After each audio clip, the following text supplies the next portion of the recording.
Tawagan naman natin si Aya Macalma ng PTV. Good morning, ma'am. Ma'am, going back dun sa sinabi ng pag-file ng tax natin, kailan nyo sisimulan yon and ongoing na ba? Pwede na bang mag-check yon or pwedeng pa-explain lang? Actually, the online payment and filing has been going on. No? We have that's why we have the thing called EFPS, Electronic Filing and Payment System. Everyone in the large taxpayer unit service, the 2,000 companies, are required to electronically file and pay. Then the top 20,000 corporate taxpayer in the Philippines are also required to electronically file and pay.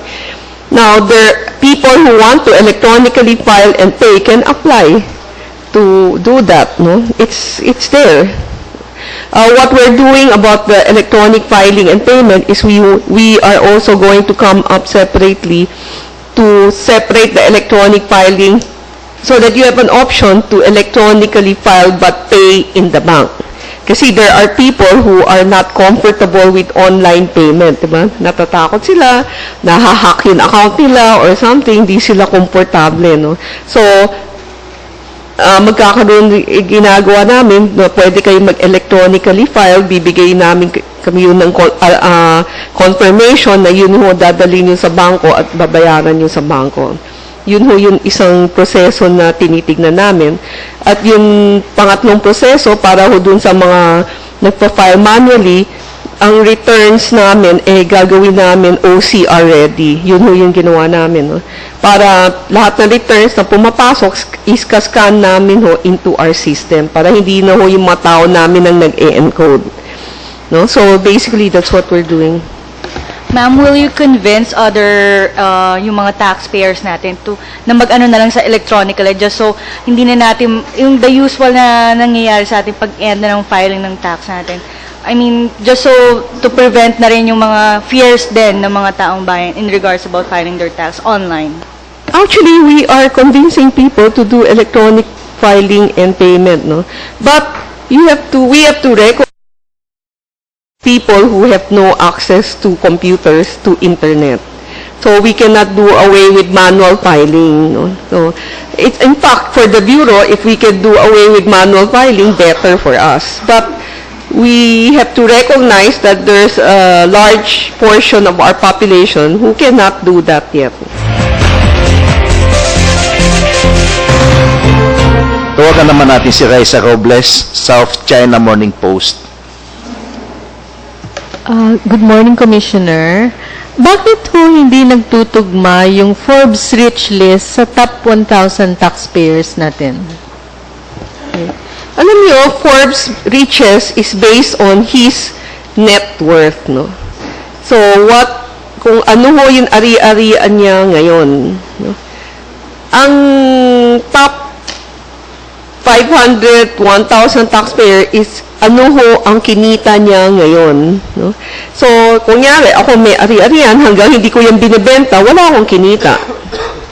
No? So, kaya hindi ho yan talaga magtutugma. The only time ho na magtutugma yan is kung itong for the year lang ho, no, na kung ako yung Forbes Top Riches at binenta ko lahat at ginawa kong cash for that year, siguro na yan, no. Pero other than that, hindi ho talaga siya magtutugma, no. Tsaka yung top 500 namin is income tax, not all taxes, no. If you look at the profile of the asset of these Forbes Riches, a lot of them are shares of stocks, diba?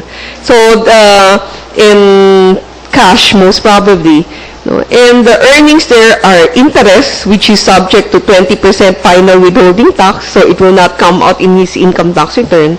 Dividends is also subject to 10% final withholding tax. It will not come out again in the income tax return. No? So that's why there's a discrepancy. No?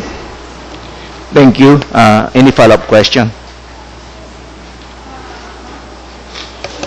Under the SEC rules, no, corporations are supposed to tabulate or itemize how much they pay each of their board directors, their specifically yung mga owners of the companies, the board directors.